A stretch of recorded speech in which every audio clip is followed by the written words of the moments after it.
Hola chicos, bueno espero que cuando vean esta práctica se encuentren muy bien. Como saben ya vamos a empezar segundo bloque, creo que es mi favorito.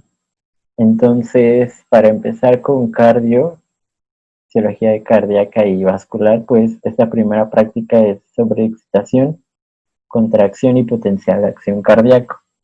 Entonces, hoy toca ver pues el tema asociado a actividad eléctrica y potencial de acción pues visto desde eh, no sé, el bloque pasado que ya lo vimos, pero ahora nos vamos a enfocar en las propiedades eléctricas del corazón y vamos a ver cómo es que se genera su contracción.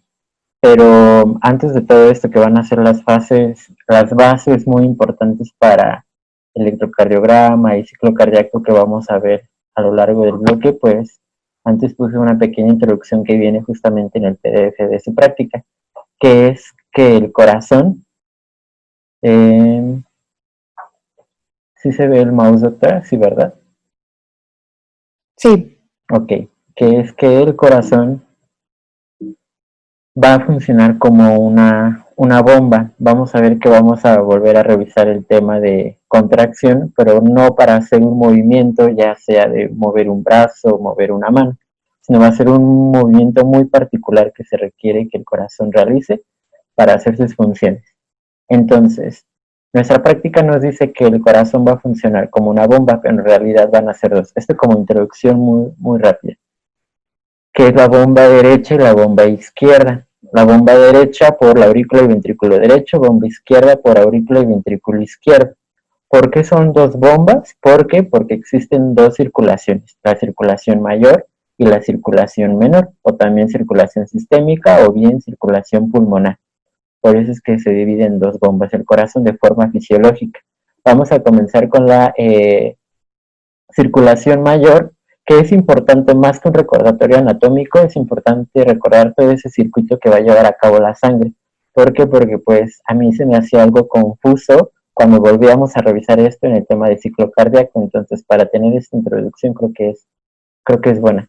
Ver cómo inicia y cómo termina la circulación sistémica. Vemos que inicia en el ventrículo izquierdo, que es este de aquí, pase a través de las válvulas, que es la válvula aórtica hacia la aorta, y vemos que esta lleva sangre oxigenada, llega a todo nuestro cuerpo, y de ahí va a regresar por dos venas muy importantes, que es la vena cava superior e inferior, recogiendo pues todo el CO2 hasta la aurícula derecha, que es esta de aquí, y hasta aquí termina circulación mayor. Posterior inicia la circulación menor, que es desde el ventrículo derecho, previamente pasa la sangre por la válvula tricúspide, llega al ventrículo derecho, pasa por la válvula pulmonar hacia la arteria pulmonar, que ojo aquí, tiene CO2. Esta sangre que tiene esta arteria, pues es rica en CO2 y se dirige justamente hacia los pulmones para llevar a cabo ese intercambio que vamos a estudiar muy pronto, para así fijar oxígeno. Entonces ese oxígeno va a regresar justamente por las cuatro venas pulmonares y esas venas pulmonares pues dicen ricas en oxígeno y llegan justamente a la aurícula izquierda donde termina justamente la circulación menor. Entonces vemos que la circulación menor justamente es sangre que va y viene hacia los pulmones y la circulación mayor es justamente la sangre que va y viene de nuestro cuerpo hacia el corazón.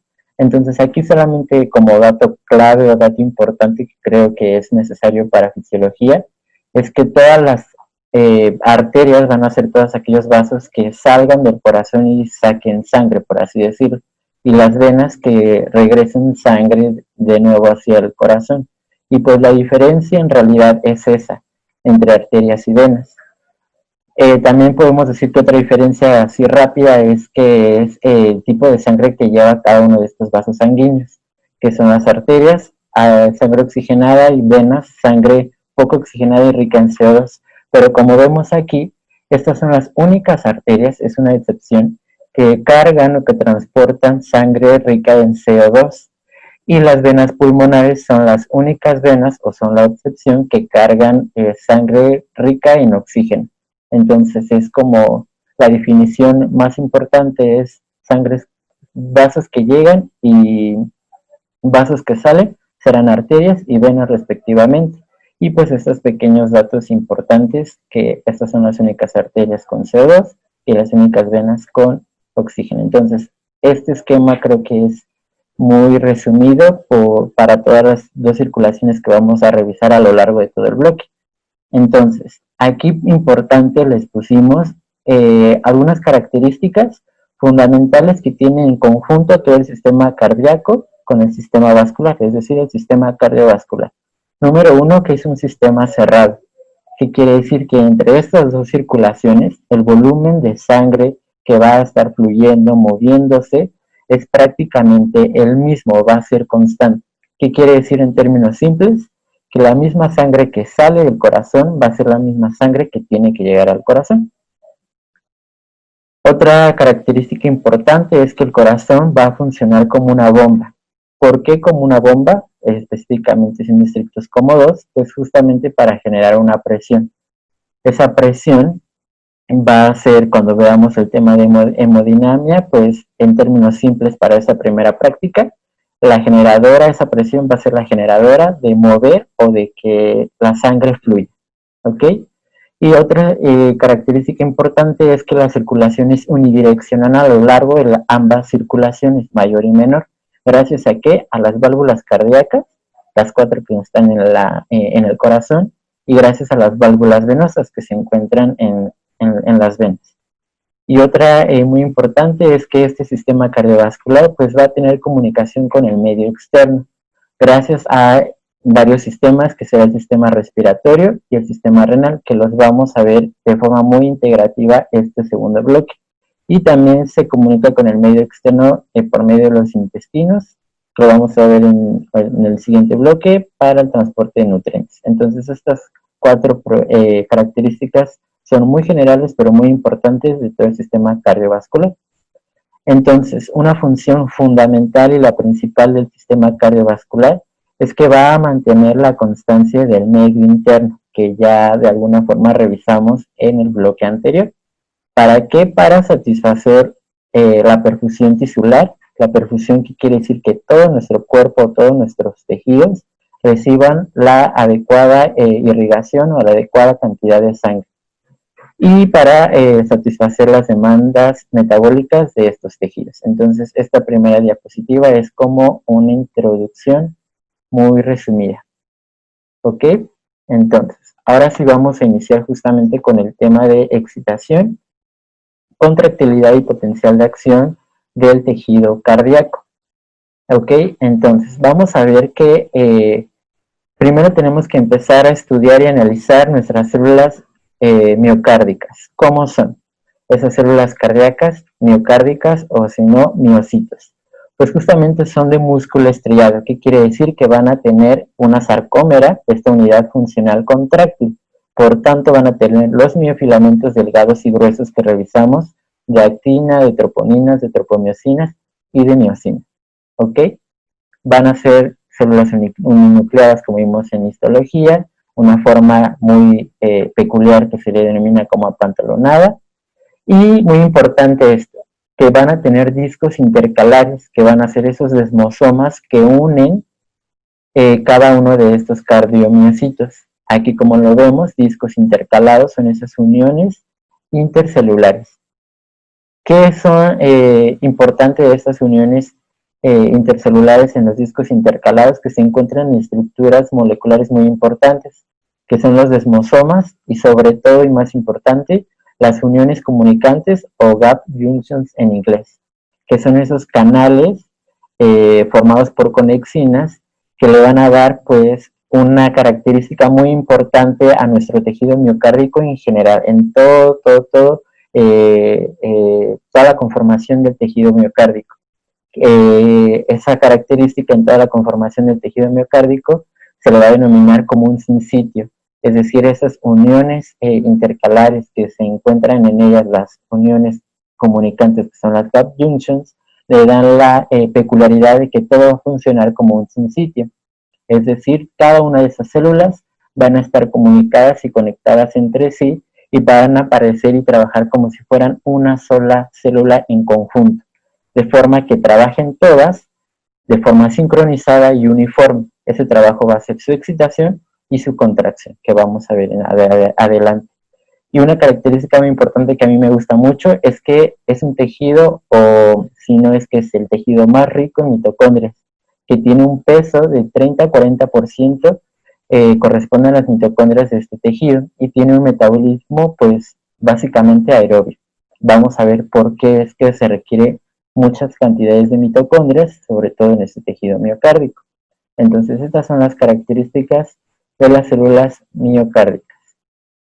Ahora, el título de esta diapositiva dice que el corazón tiene 3 diferentes tipos de tejido. Esto es muy importante. El primero de ellos es el tejido muscular, que son propiamente los cardiomiocitos que conforman el músculo ventricular y el músculo de las aurículas, que es el mayor porcentaje de todo el corazón, este tejido muscular. Y básicamente, pues, se denomina tejido muscular o contráctil porque está rico en los miofilamentos encargados de la contracción, actina y miocina. El segundo tipo muy importante de tejido cardíaco es el tejido nodal o el tejido de los nodos. Hay 2 nodos muy importantes, el nodo sinoauricular y el nodo atrioventricular, que este tejido, en vez de ser un tejido contráctil, va a ser un tejido encargado de generar la corriente eléctrica o bien la conducción eléctrica. Ese es el menor porcentaje porque únicamente se encuentran en los 2 nodos que les dije, el sinoauricular y el atrioventricular. Y el tercer tipo de tejido del corazón es el tejido de conducción, que son propiamente las fibras de conducción que vamos a ver adelante, que van a organizar esa actividad eléctrica mecánica. En términos simples, vamos a ver que el tejido muscular es el tejido que hace la chamba de contracción. El tejido nodal de los nodos, esos 2 nodos van a ser justamente los generadores de la excitación o de la energía eléctrica. Y el tejido de conducción es justamente el que organiza esa energía eléctrica, la organiza y la distribuye por el tejido muscular. Entonces, hasta aquí algo muy importante que quiero que les quede claro a todos ustedes es que no hemos hablado de ningún tipo de excitación o de estímulo proveniente del sistema nervioso central, de ninguna neurona ni de un tipo de nervio. Entonces, en el tejido miocárdico hemos estado hablando únicamente de células cardíacas, de estas células apantalonadas que están aquí. Por lo tanto, estos 3 tejidos, el muscular, el nodal y el de conducción, son justamente estas células apantalonadas. Son las mismas. Por lo tanto, vamos a ver que el tejido nodal es justamente miocardiocitos especializados o modificados, con menor cantidad de miofilamentos contráctiles, pero con la capacidad de generar una conducción y energía eléctrica. ¿Ok? Entonces, hay veces que se confunde o se piensa que los nodos son tejido nervioso, pero no lo son. Sigue siendo tejido cardíaco, pero como les dije, modificado o especializado. Justamente ese tejido de los nodos, el nodo SA y el nodo AB, son los encargados de la autoexcitación. Esta autoexcitación, como les dije, se debe a que son células excitables. Es decir, como les habíamos dicho en primer bloque, todas las células excitables son aquellas que tienen una membrana plasmática, que tienen canales iónicos y que tienen diferencias de iones a ambos líquidos o compartimentos, si recuerdan. Entonces, estas células de los nodos, al tener esas características, van a ser las generadoras justamente de la excitación eléctrica, sin ningún estímulo proveniente del exterior o sin ningún estímulo proveniente del sistema nervioso. Entonces, tienen una autoexcitación, a lo que nosotros lo vamos a denominar en este bloque como automatismo. Y para términos introductorios a lo largo de este bloque, vamos a tener como sinónimos a la sístole como contracción y a la diástole como relajación propiamente del tejido contráctil. Otras propiedades que vamos a ver a lo largo de todo este bloque es que vasmotropismo nos vamos a referir a la capacidad de excitación del tejido cardíaco. Lusitropismo nos vamos a referir a la capacidad de relajarse de ese tejido cardíaco. Bromotropismo a la capacidad de conducir esa corriente eléctrica de iones en este tejido cardíaco. Cronotropismo, a la capacidad o propiedad de marcapasos, es decir, de generar de forma rítmica corrientes iónicas, por tanto corrientes eléctricas en el tejido cardíaco, y inotropismo, que es a la capacidad puramente contráctil. Entonces, de aquí, como recapitulando, no hemos visto ningún neurona que estimula el tejido cardíaco. Este propio tejido, específicamente el tejido nodal, es el que se encarga de autoexcitarse, y de hecho esta es una característica importante porque es la que le permite justamente al corazón seguir latiendo, seguir generando su chamba eléctrica y contráctil, aún estando fuera del corazón, que es como una base para los trasplantes de corazón. Es algo como importante. Entonces, ahora vamos a ver cuál es el sistema de conducción. Es básicamente cómo se genera a partir de los dos nodos la corriente eléctrica y cómo se conducen a través de las fibras de conducción. En conjunto a este sistema se le denomina el sistema cardionector.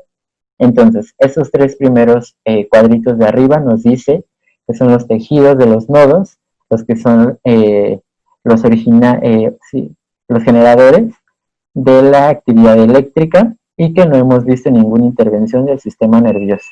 A pesar de que, les digo, lo confundimos porque en los libros viene como de tejido color amarillito, parecen que son neuronas, pero no lo son. Son células musculares cardíacas, como les dije, modificadas o especializadas. Siguen teniendo la forma pantalonada, siguen teniendo uniones intercomunicantes gracias a las gap junctions, pero vamos a ver ahorita sus características importantes que le dan pues la forma de ser autoexcitables. Y vamos a ver que de alguna forma esto pues son las bases para las arritmias, para un cuadro clínico que van a ver a lo largo pues de la carrera, que es en este sistema cardionector que si hay una alteración en él, pues va a dar origen a arritmias, ya sea en los nodos, si es que estos están alterados, o ya sea se originan arritmias si es que las fibras de conducción están alteradas. Entonces vamos a empezar. El nodo SA, o también denominado nodo sinusal, o también el nodo de Keyflag, que es el epónimo, vamos a ver cuáles son sus características importantes. Pues es el que nos va a permitir, al corazón mejor dicho, tener la frecuencia cardíaca de 60 a 90 latidos por minuto, que como sabemos pues es el rango fisiológico, el rango normal, de 60 a 90 latidos por minuto, que es el número 1. Entonces, gracias a esta característica es que sirve como el marcapasos principal del corazón. Al encontrarse justamente, por así decirlo, hasta arriba de todo el sistema cardionector, va a permitir pues generar toda esa corriente iónica a lo largo de todo el sistema cardionector restante. Entonces, eso es como la característica de por qué es principal, y sobre todo porque, bueno, aquí es su localización, que es en la pared superior posterior lateral de la aurícula derecha, debajo de la vena cava superior. Eso es como muy específico. Y otra característica importante, sobre todo como un poco paraclínica, es que está irrigado este nodo SA por la arteria coronaria derecha en un 55%. ¿Por qué? Porque les dije, ese sistema cardionector pues es el que nos va a permitir de alguna manera estudiar las arritmias o bien las insuficiencias cardíacas cuando estemos hablando de isquemia a través de las arterias coronarias, etcétera, etcétera, pero pues ese será otro cuento. Número 2 es el haz de Bachmann, el número 2 que se encuentra en el esquema. Esta pequeña fibra de conducción que se origina a partir del nodo SA, pues se direcciona hacia la aurícula izquierda. ¿Para qué? Pues para que también exista en la aurícula izquierda esta corriente iónica proveniente del nodo SA, de forma que cuando ambas aurículas tengan una contracción sincrónica o al mismo tiempo, y no solamente se contraiga la aurícula derecha, que es donde se encuentra el nodo SA, sino que se contraigan las dos al mismo tiempo. El número 3, el número 4 y el número 5, como se ve en el esquema, pues son justamente los haces internodales, el anterior, medio y posterior, y se encuentran en la aurícula derecha. Y esto es muy importante, los retrasos. Creo que es como lo que más preguntan de este tema de conducción. ¿Cuáles son los retrasos? Los retrasos van a ver que son justamente eso, una retracción en la velocidad de la conducción eléctrica a través de estas fibras de conducción.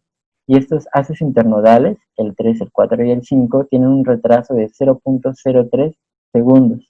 Vamos a ver por qué son importantes estos retrasos o para qué nos sirven. Continuamos con el nodo AB o atrioventricular, o su epónimo que les puse aquí, Ascope-Tawara, no sé cómo se pronuncia, pero bueno, ahí lo tiene.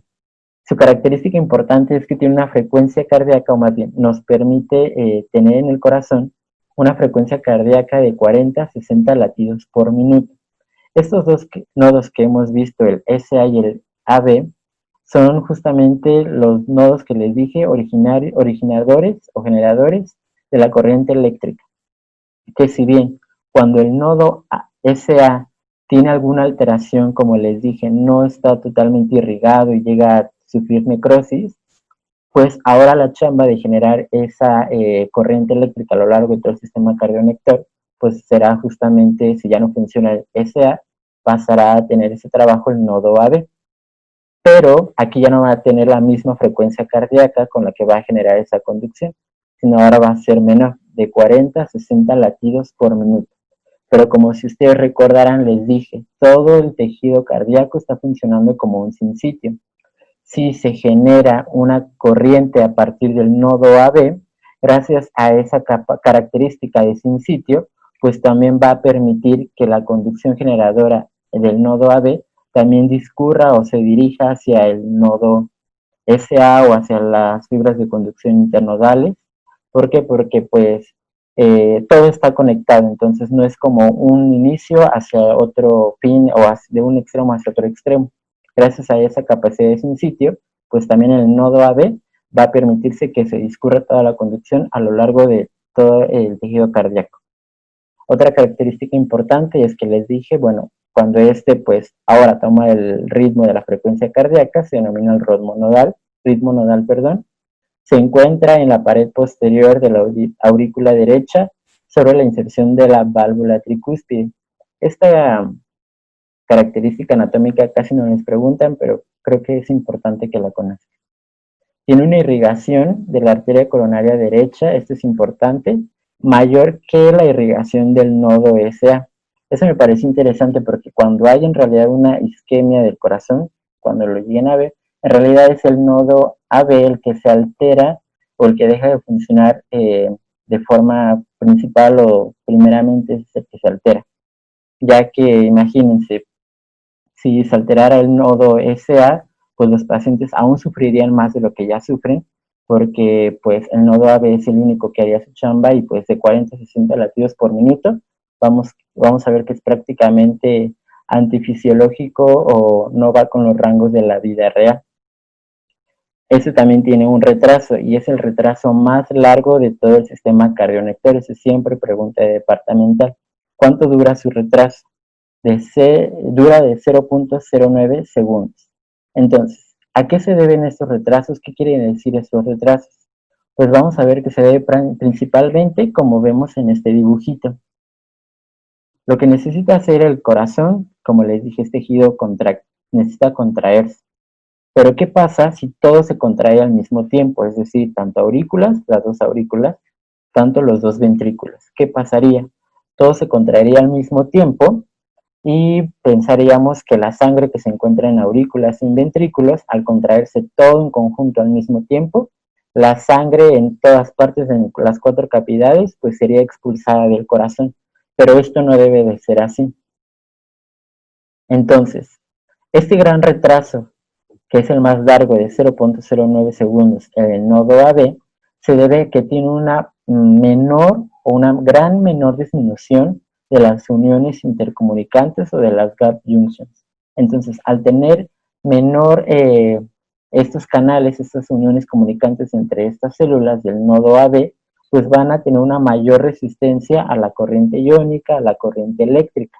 Al tener esa mayor resistencia, pues como sabemos va a disminuir la corriente eléctrica que fluye a través del nodo AB, generando un retraso en la velocidad de conducción. generando ese retraso más largo de todo el sistema cardionector.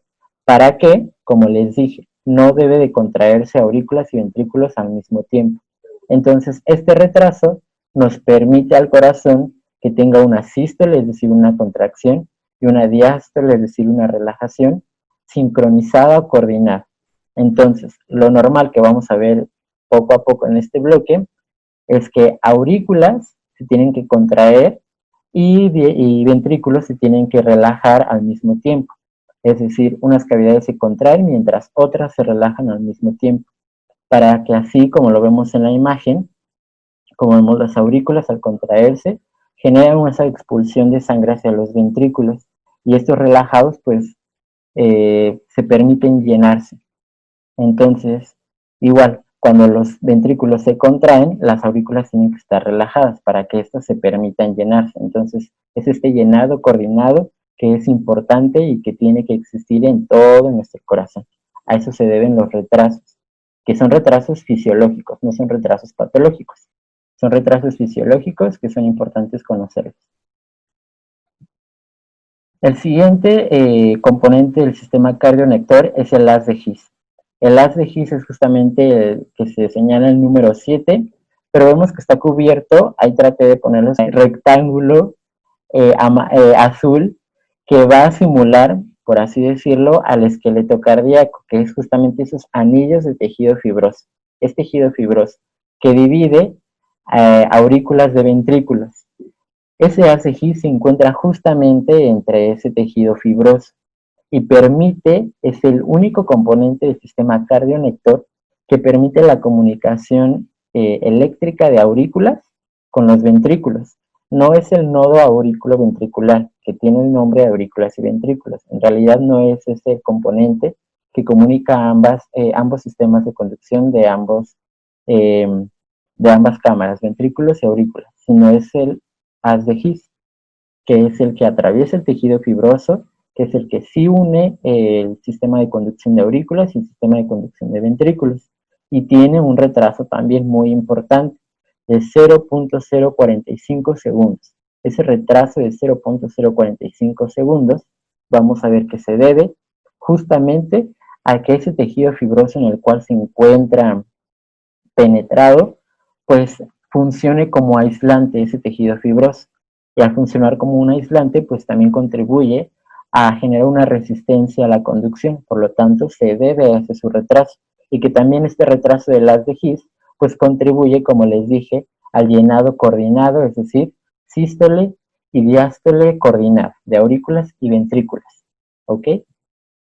Y por último, a partir del haz de His, se divide el sistema de conducción en dos ramas, rama derecha y la rama izquierda del haz de His. Vamos a ver que esto es importante cuando veamos el electrocardiograma, esta onda de rama derecha, rama izquierda, porque lo vamos a ver. La rama derecha del haz de His, pues justamente va a llevar la corriente eléctrica hacia el ventrículo derecho. La rama izquierda, por lo tanto, va a llevar la corriente eléctrica hacia el ventrículo izquierdo. Pero vamos a ver que eso es importante. Bueno, es la rama izquierda, ese que va a tener dos fascículos importantes, que es el fascículo anterior y el fascículo posterior, que es el que se señala en 10 y el que se señala en 11, que son como esas rayitas o esas fibras pequeñas que igual sobresalen de la rama izquierda del haz de His, y que se encuentran únicamente estos dos fascículos en el ventrículo izquierdo. Y esto se debe a que se necesita mayor cantidad de tejido de conducción y de tejido excitatorio.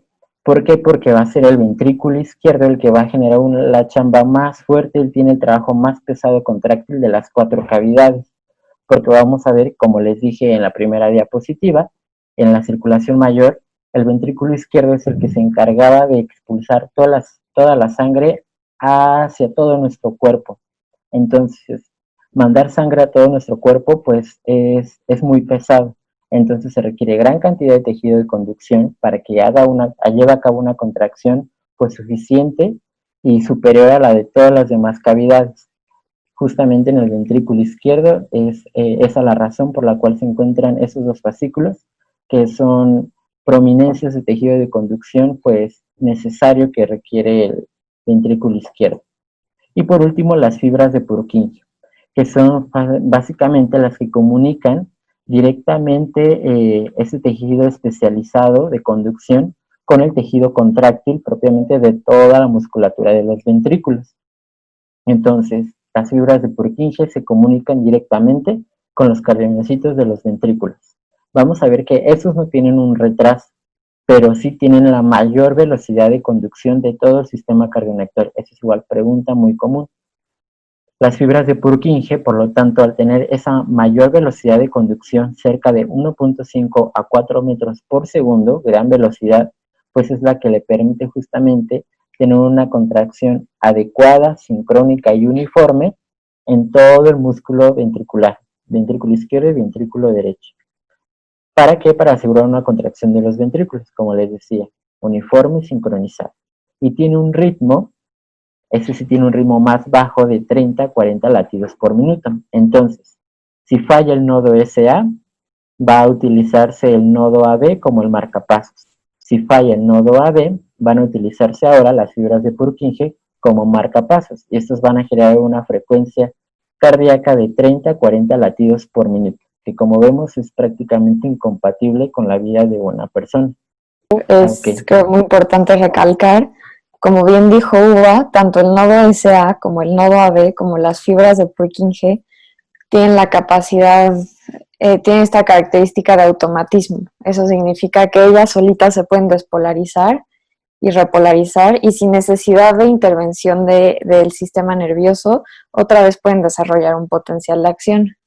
Sin embargo, en situaciones fisiológicas, como podrán ver, el nodo SA es el que tiene la frecuencia de disparo más elevado. Entonces, por eso su frecuencia, por eso da una frecuencia cardíaca de 60 a 90 latidos por minuto, porque la velocidad con la que puede despolarizarse, repolarizarse y volver a despolarizarse es mucho mayor que la frecuencia de disparo que encontramos en el nodo AB y en las fibras de Purkinje. Y como tiene una velocidad de disparo más rápida, en situaciones normales como que bloquea o silencia el automatismo que existe en el nodo AB y en las fibras de Purkinje. Entonces, a pesar de que estas tres estructuras tienen capacidad de automatismo, en situaciones normales solo el nodo SA es el que controla estos ciclos de despolarización, repolarización, despolarización, ¿no? Entonces, justo porque es más rápido, entonces les gana a las otras estructuras e impide que éstas tengan su propio ritmo, ¿no? Nada más eso se me hace importante mencionar.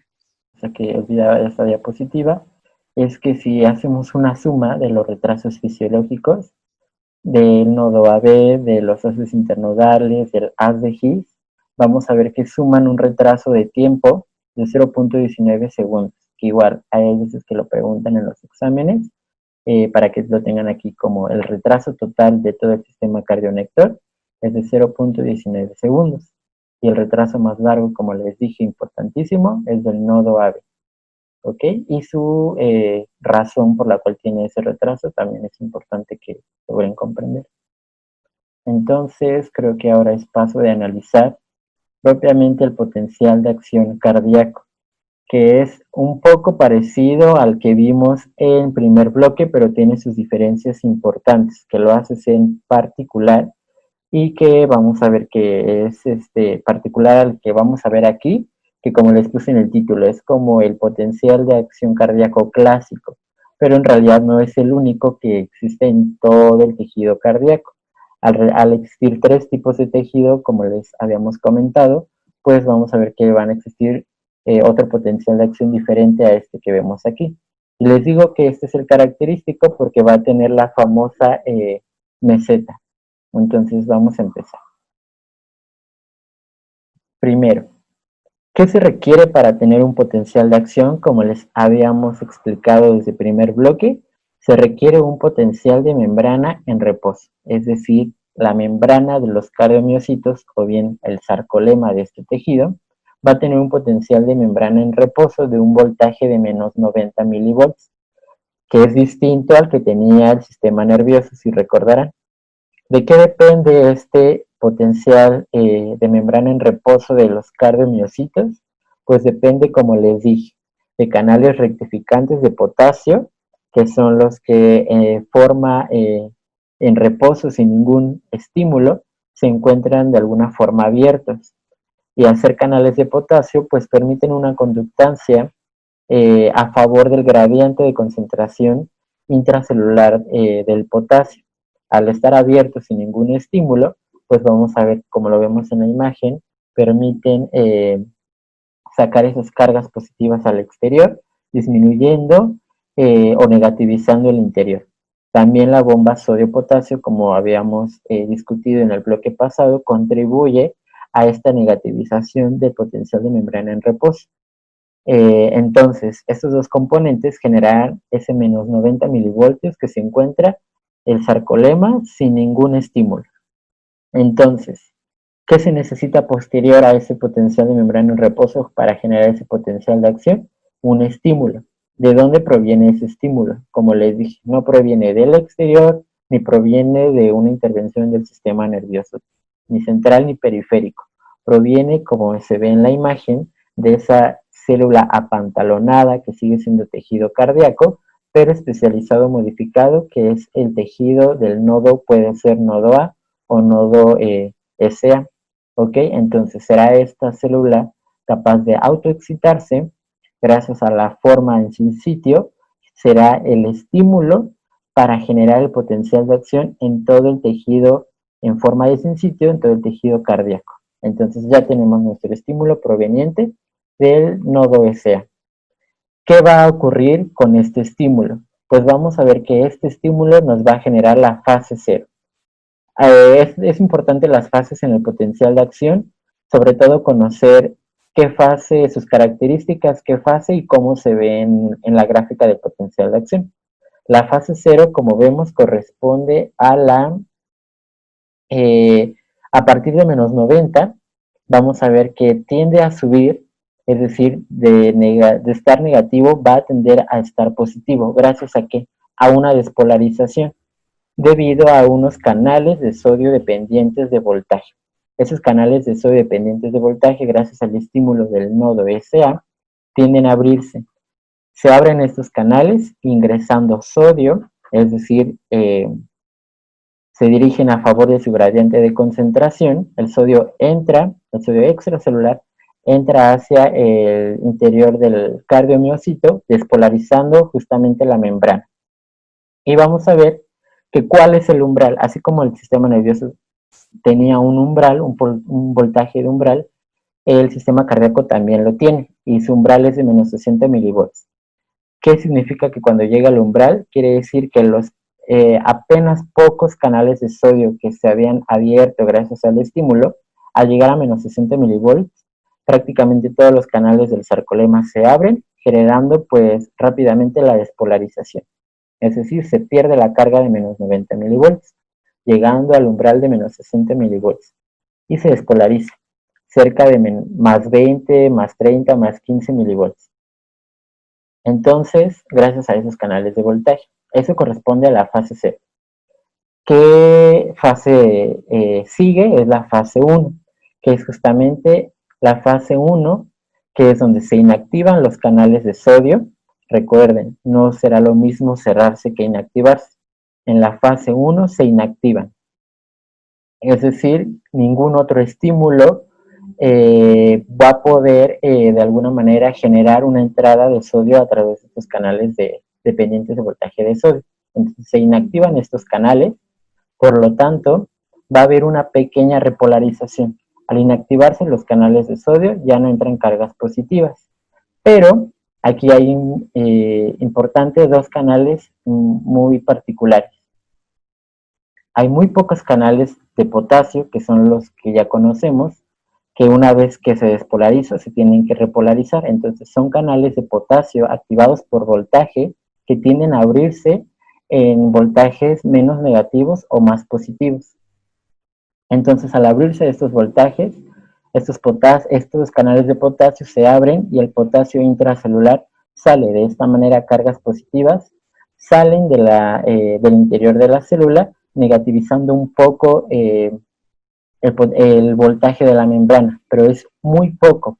A eso se le conoce básicamente como una repolarización pequeña o una repolarización muy temprana, porque solamente es una diferencia de voltaje muy mínima, a la cual baja nuestra curva de potencial de acción, gracias a que se abren canales de potasio y salen cargas positivas de potasio. Pero también contribuyen muy poco canales de cloruro que se abren, y esos canales de cloruro pues tienden a meter o introducir cargas negativas del cloruro hacia el interior, que igual contribuyen a esta pequeña repolarización muy pequeña y muy temprana.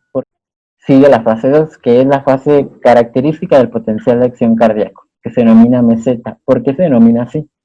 Se denomina así porque va a haber canales particulares que son dependientes de voltaje de calcio, también denominados tipo L o LENS, que estos se van a abrir estos canales, permitiendo la entrada de una corriente positiva de calcio del exterior del líquido extracelular hacia el líquido intracelular del tejido cardíaco, de la célula cardíaca.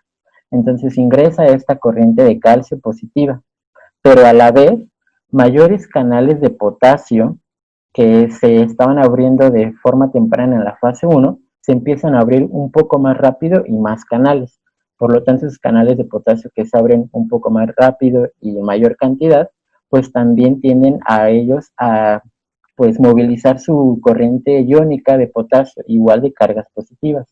Entonces, egresa corriente o sale corriente positiva de potasio. Entonces, en conclusión, va a ser proporcionar las cargas positivas que entren de calcio a las cargas positivas que salen de potasio en este momento de potencial de acción a través de la membrana.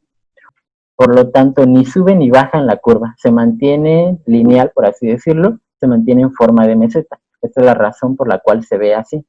Y vamos a ver que ese calcio que entra va a ser importante. ¿Por qué? Porque va a ser el encargado de llevar a cabo la contracción y de alguna forma terminar en generar puentes cruzados en el tejido contráctil del corazón. Ese es igual importante esta meseta. Entonces es ese calcio que ingresa para la función de contracción. Posterior de la fase 2 o de meseta viene la fase 3, que en la fase 3 es propiamente la repolarización que conocemos. Los anteriores canales de potasio se abren aún más y tienden a repolarizar. Esos canales de potasio sacan toda su carga positiva de potasio, disminuyendo la curva de potencial de acción, negativizando la membrana. Los canales de potasio, como les dije, no tienen un estado de inactivación. Estos negativizan y negativizan y negativizan muchísimo la membrana. Ya lo vimos en potencial de acción del sistema nervioso. Por lo tanto, negativizan tanto la membrana que tiene que aquí entrar la bomba sodio potasio para hacer su trabajo.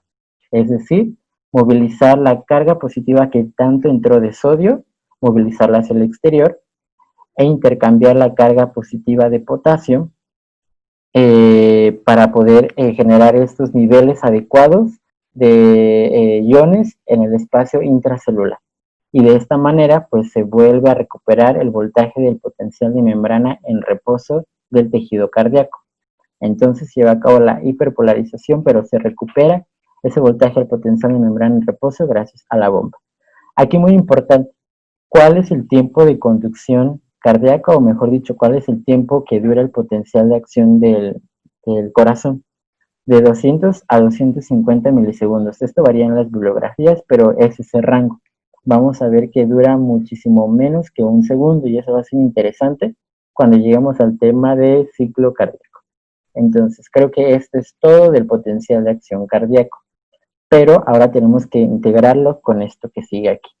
Como vemos en la figura B, es el potencial de acción anterior, el potencial de acción, como les decía, clásico, que si ven en la figura, es muy parecido al que se encuentra aquí, que se encuentra en el epicardio justamente de la punta o del ápice del corazón, que sigue siendo un ventrículo, al miocardio de los ventrículos, al endocardio de los ventrículos, a las fibras de Purkinje, aquí dicen fibras de Purkinje, y también al músculo de los atrios o de las aurículas. Entonces, es muy parecido, tienen esas fases, la 0, la 1, la 2, la 3 y la 4, en distinta amplitud. Y como vemos, es en el nodo SA y en el nodo AB, que no se parecen nada a este potencial de acción. no tiene una meseta y no tiene un pico, sino que son más bien diferentes, son una curva que sube y baja. Entonces, el nodo SA y el nodo AB, al ser un tejido, como ya les dije, el que tiene capacidad de autoexcitarse, tiene un potencial de acción distinto al potencial de acción cardíaco, que es este que está aquí, que solamente sube y baja, no tiene una meseta, pero sí tiene unas fases. Entonces vamos a analizarlo también. ¿Qué se requiere para el potencial de acción? Como les decía, el potencial de membrana en reposo. Aquí el potencial de membrana en reposo de los tejidos del nodo SA y el nodo AB es de menos 60 milivolts.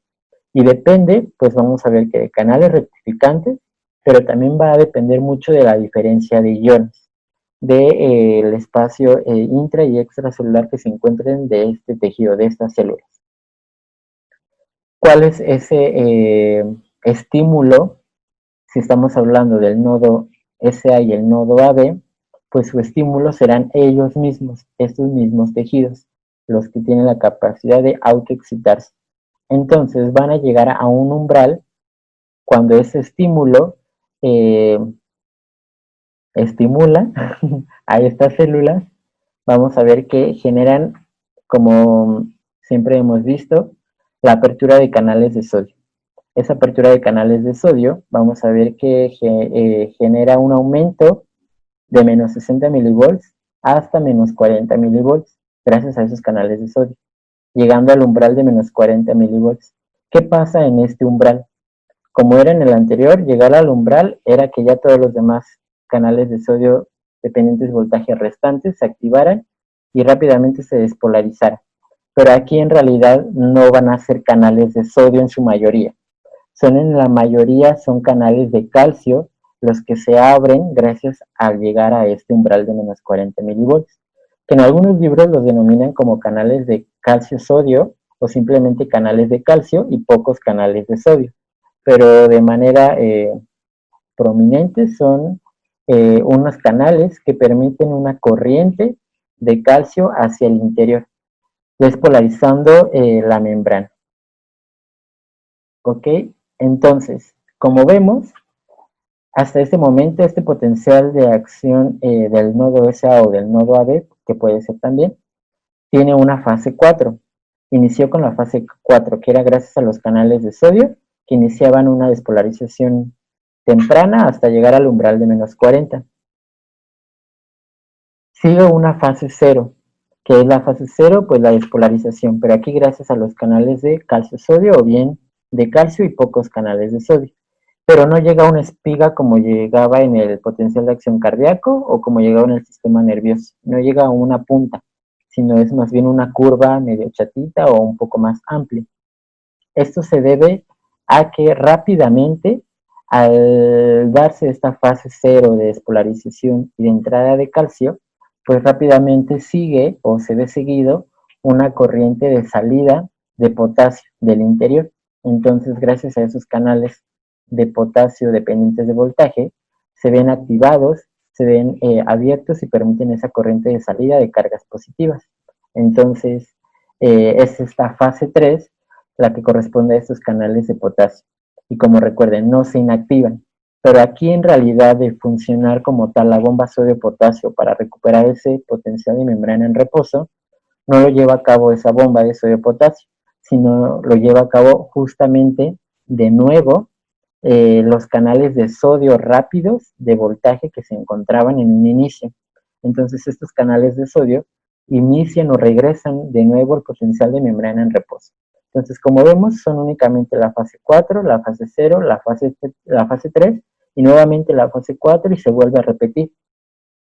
Estas pocas fases permiten que este potencial de acción sea bastante rápido, debido a que, como les decía la doctora, es el tejido que rápidamente se activa y el que es el que va a generar la corriente iónica y por lo tanto la corriente eléctrica a través de todo el tejido. Entonces es esta la razón por la cual tiene estas pocas fases para hacer un tejido rápidamente autoexcitable.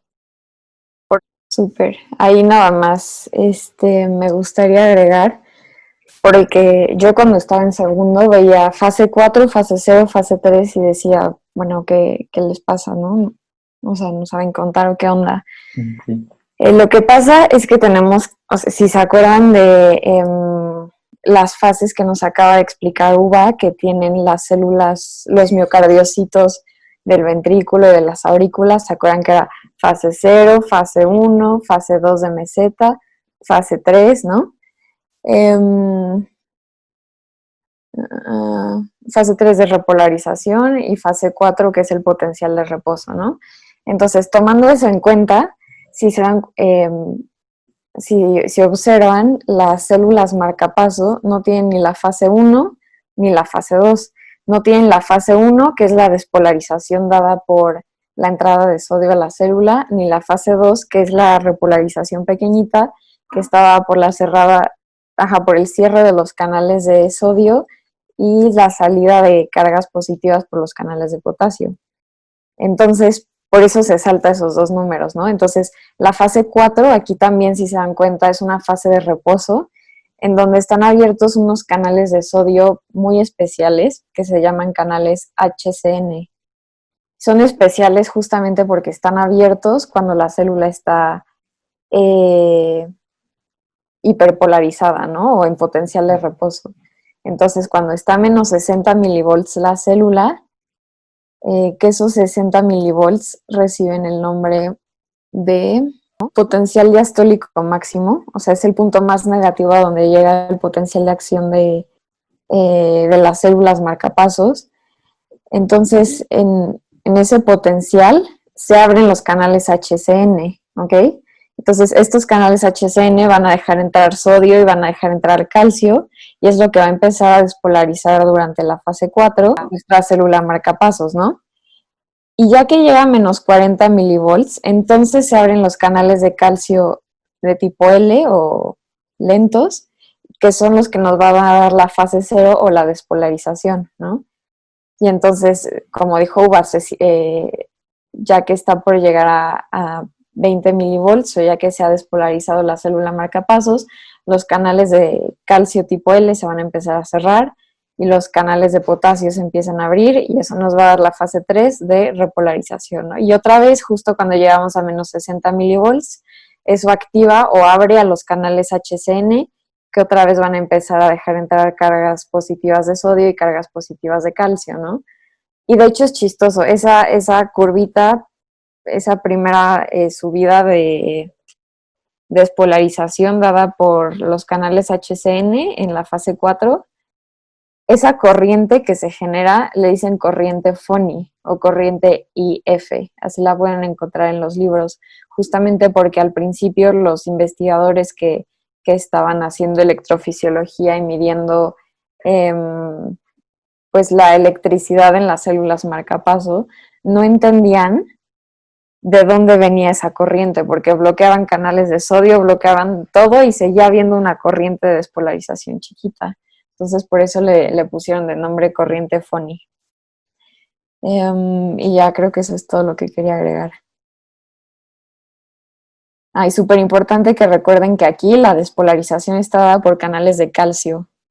Eso, porque eso es diferente a todos los demás potenciales de acción que hemos visto. Entonces es súper, súper preguntable y es muy importante que se acuerden.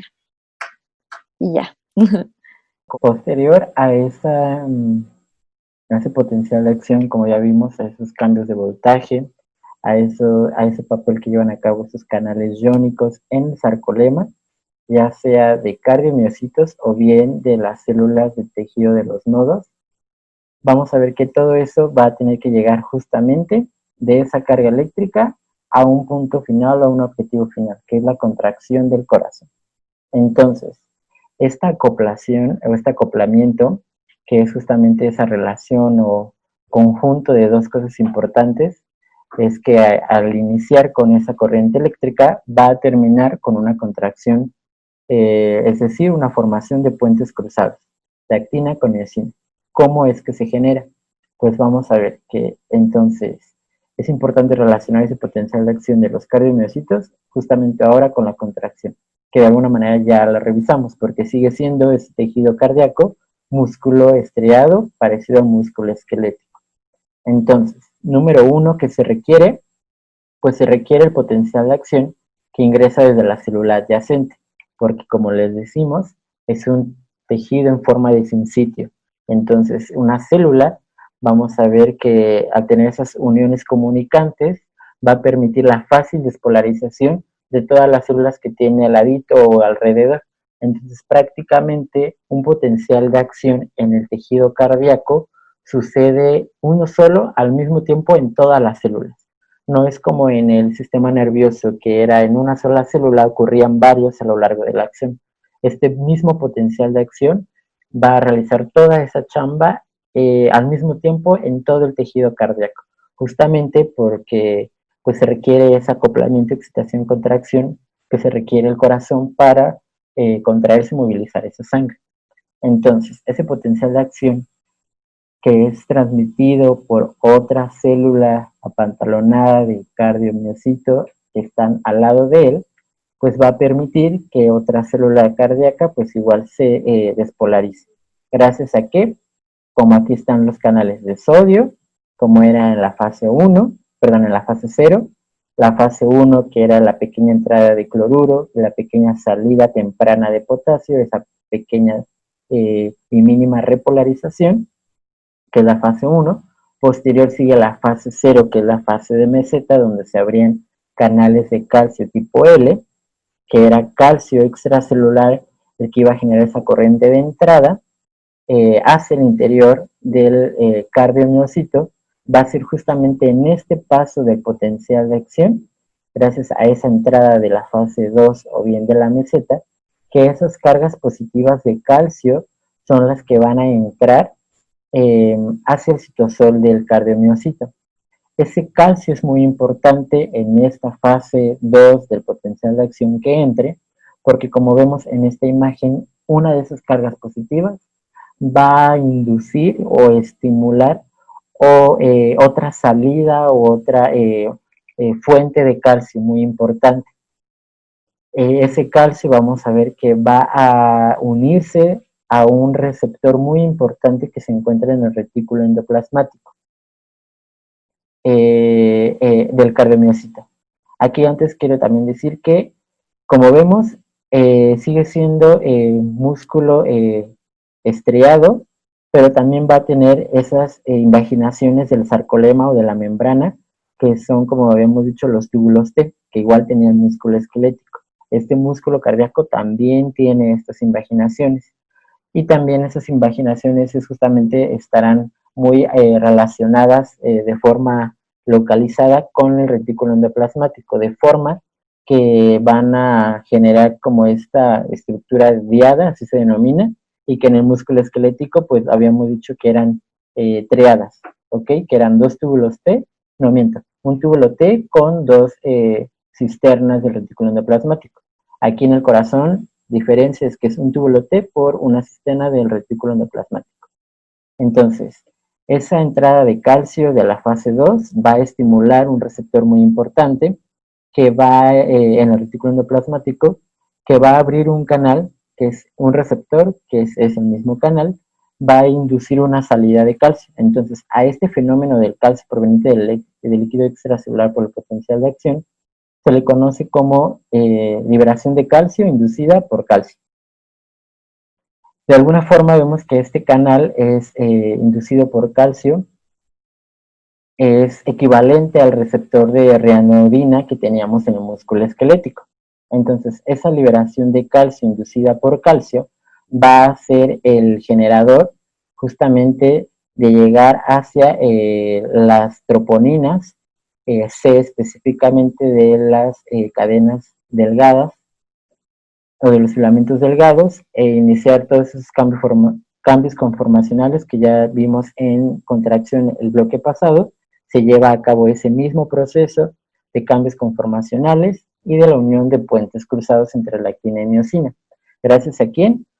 A las dos fuentes de calcio, del líquido extracelular y del retículo endoplasmático. Importante aquí que es del retículo endoplasmático en mayor porcentaje el que va a generar ese trabajo de puentes cruzados o de la inducción de puentes cruzados, porque el poco calcio que entra del líquido extracelular por el potencial de acción es muy poco e insuficiente para llevar a cabo ese trabajo contráctil. Por lo tanto, se requiere esa inducción de calcio más bien liberación de calcio inducida por calcio para una correcta contracción de todo el tejido contráctil del corazón. Entonces a esa liberación inducida por calcio se le conoce también como chispa de calcio. En algunos libros lo denominan así. Entonces, una vez que el calcio lleva a cabo esa contracción, esa formación de puentes cruzados, va a hacer pues su trabajo, como ya vimos en la sarcómera, la unión pues de la actina con la miosina. Una vez que lleva a cabo su trabajo, el calcio, como vimos, era liberado. Entonces, ese calcio que aumentó tanto en el espacio intracelular del cardiomiocito tiene que ser de alguna forma regresar hacia su nivel basal o hacia su nivel inicial. Por lo tanto, tiene que ser eliminado o de alguna forma regresado a su lugar original. ¿Hacia dónde? Hacia el retículo endoplasmático y hacia el espacio extracelular. ¿Cómo lo hace? Esto es como muy preguntable, este tema de acoplamiento, excitación, contracción. Lo hace por medio de proteínas en la membrana del sarcolema o en las proteínas de la membrana del retículo endoplasmático.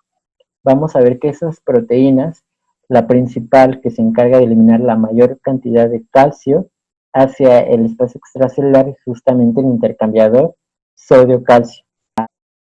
Otra proteína importante que va a regular y volver al estado inicial los niveles de calcio es una bomba calcio ATPase, que se encuentra igual en el sarcolema.